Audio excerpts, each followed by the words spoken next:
France qualified for the World Cup by topping the group, but needed a win in the last game against Belarus to be sure of going to Russia as the World Cup beckons. The usual predictions game is in full flow all around the world. Who will win it? Who is your money on?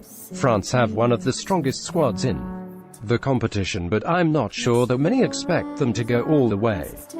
Head coach Didier Deschamps left big players like Alexandre Lacazette, Kingsley Coman, Adrien Rabiot and Anthony Martial at home, which shows how many options he has at his disposal. He also lost Dimitri Payet and Laurent Koscielny through injury, but the replacements, Nabil Fekir and Adil Rami, are not too bad either. Yet there seems to be an expectation that France will be beaten at some point in Russia by Spain, Brazil or Germany. Despite all the talent they have, despite some clear progress between the 2014 World Cup quarter-final defeat and the Euro 2016 final, they will travel to Moscow on the 10th of June with more questions than answers. Is Deschamps the wrong coach? Does Deschamps know his best team?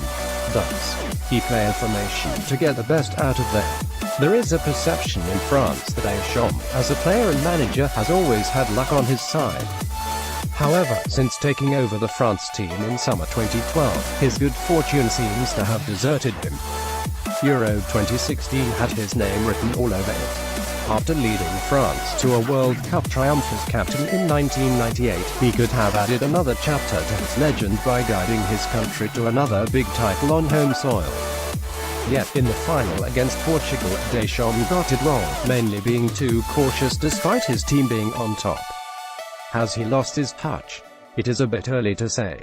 The players still trust him, but there have been a few other incidents where his decisions have been questionable and where his approach has been poor. He made the wrong choices in a World Cup qualifier in Sweden in June 2017. He decided to start Blaise Matuidi, Moussa Sissoko and Payet instead of N'Golo Kante, Ousmane Dembele and Kylian Mbappé, who were all in better form and shape. Les Bleus lost the game and the manager lost a lot of credibility. Last September in Toulouse, France could not beat Luxembourg in another World Cup qualifier after Deschamps again got his selection wrong. His inability to respond when Les Bleus threw away a 2-0 lead at home against Colombia to lose 3-2 in a friendly in March was also concerning. I make choices based on my analysis and my observations, he said in response to the criticism.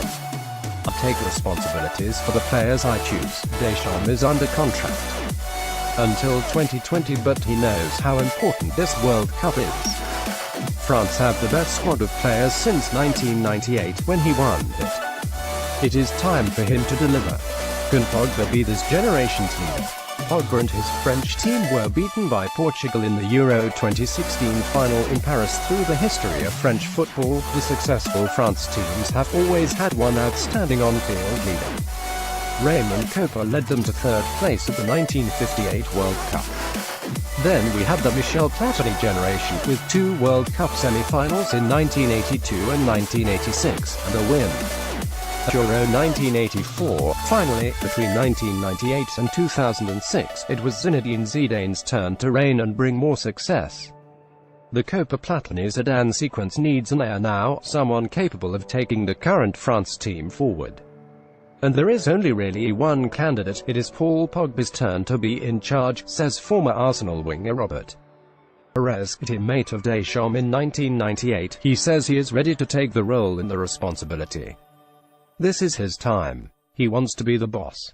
He is mature enough now, strong enough to do it. For France to win this World Cup, they need Pogba at his best. He will have to guide this team, the likes of Mbappé and Dembele, to the next level. He is not the only leader. Hugo Lloris, Raphael Varane, Matuidi and Antoine Griezmann are all senior figures in this squad as well. But Pogba has to be the main man. He was named Best Young Player at the last World Cup. He has to be aiming to be named Best Player of this tournament, full stop. And what about Mbappé, who moved from Monaco to Paris Saint-Germain on loan last year, with a £166 million permanent deal set to follow? Perez thinks it is too early for the teenager, although there is little doubt the prodigy will one day take on the role. He is only 19 years old. He has plenty of time, added Perez. It is important not to put too much pressure on him. This is his first big competition. I believe he will shine on the pitch, but it will also be part of his learning curve. Leadership has been a problem for France since Zidane retired after the 2006 World Cup. You can have clever players and strong characters, but to have a real leader on and off the pitch is a different matter. Why has there not been progress since 2016? Deschamps, capped 102 times by France, has been in charge of Les since 2012, succeeding former teammate Laurent Blanchot. 2016 was a huge heartbreak for Deschamps and his men. It was supposed to be the competition that brought France back to the top. The hopes were so high. It was theirs to grab. So the defeat in the final against Portugal was a big blow, and the hangover lasted far too long. Since 2016, this France team has not improved, even despite the emergence of wonderful talents like Dembélé, Corentin Tolisso and Mbappé.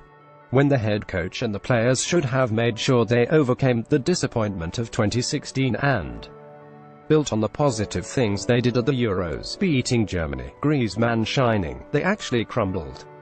Either they took for granted that they would continue the progression, or they just underestimated the task ahead. Is it a lack of ambition? For this tournament, the objective set by the president of the French Federation, Noël Le Graët, is to reach the semi-finals. What is wrong with targeting the title? Why only think about the semis? The absence of consistency from some of the players, the key players especially, has been a problem.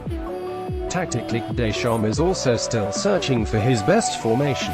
Should he stick with the 4-4-2 that worked in 2016?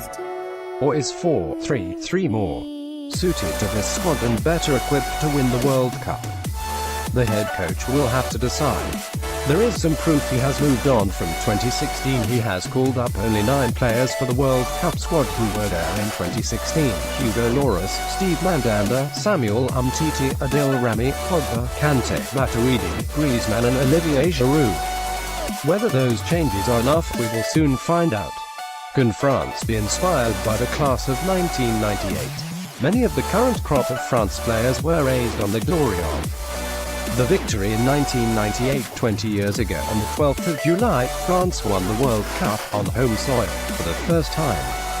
It has been a long and sinuous road ever since, with some highs 2000, 2006 and 2016, and a lot of lows 2002, 2004, 2008, 2010.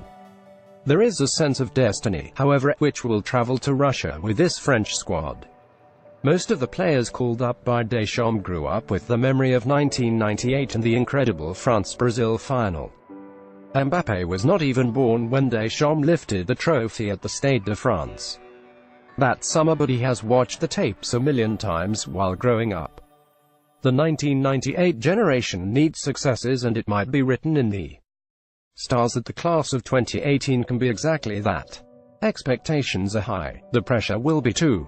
It can't be a burden for this generation, said World Cup winning left-back Bixente Lizarazu. It should not be some added pressure that they have to win because we did it 20 years ago. However, if they can use it as an incentive, it could work. Didier has been there before, he has done it, and he will have a lot of advice for the players, especially the younger ones, to guide them through this process and take them as far as possible. Winning the World Cup 20 years after Zidane would be very special for Pogba and this France squad. They have issues to sort out, questions to answer, and they might not be at the top of the predictions lists right now. But as we say in French, nothing is impossible.